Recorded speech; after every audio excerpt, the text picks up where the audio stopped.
Roland Martin and Larry Nixon are the most natural-born anglers I've ever fished with.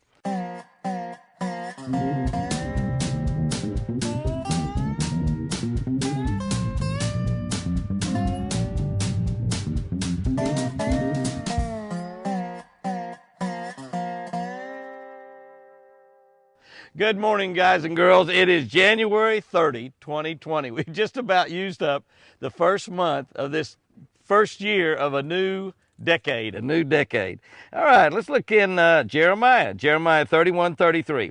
I will put my teachings in their minds, and I'll write them on their hearts. In other words, when you get saved, God will write in your hearts what he wants you to know. He'll put it in your mind automatically. Some people just seem to be born with the ability to catch fish. I've often said that my wife Chris, Roland Martin, and Larry Nixon are the most natural-born anglers I've ever fished with.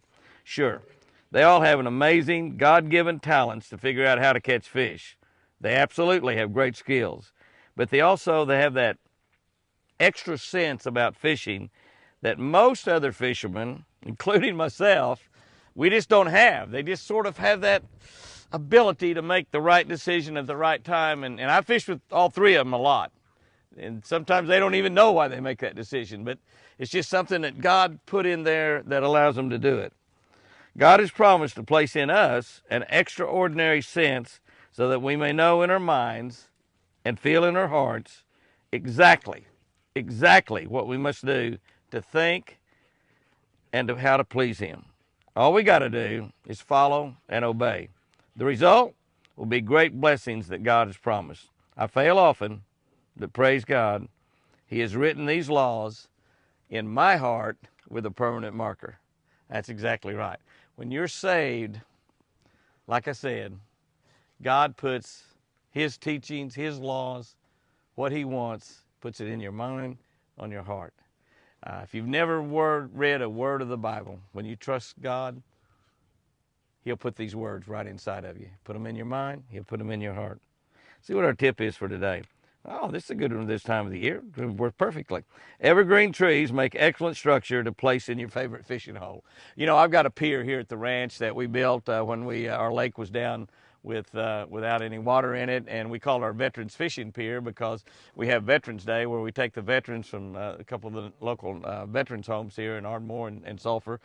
We take them on, they have a one-day fishing deal, and they were fishing off the dock, so we built this pier so we can take them out there in their wheelchairs, or they can walk out there and fish off the pier, and it's just an excellent place.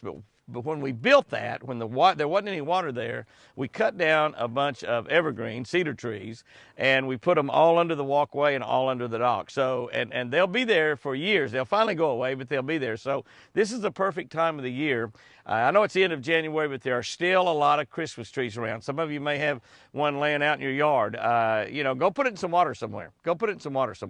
Because Christmas trees, evergreen trees, all kinds of trees will help, but any structure like that is good to, put in your favorite fishing hole and catch some fish. Build you some brush piles. Now, I know a lot of places that's not legal to do, but let me tell you, slip in there and do something at night. No, I'm not telling you to break the law. But, if you got a farm pond, if you got someplace around, if you got a boat dock, tie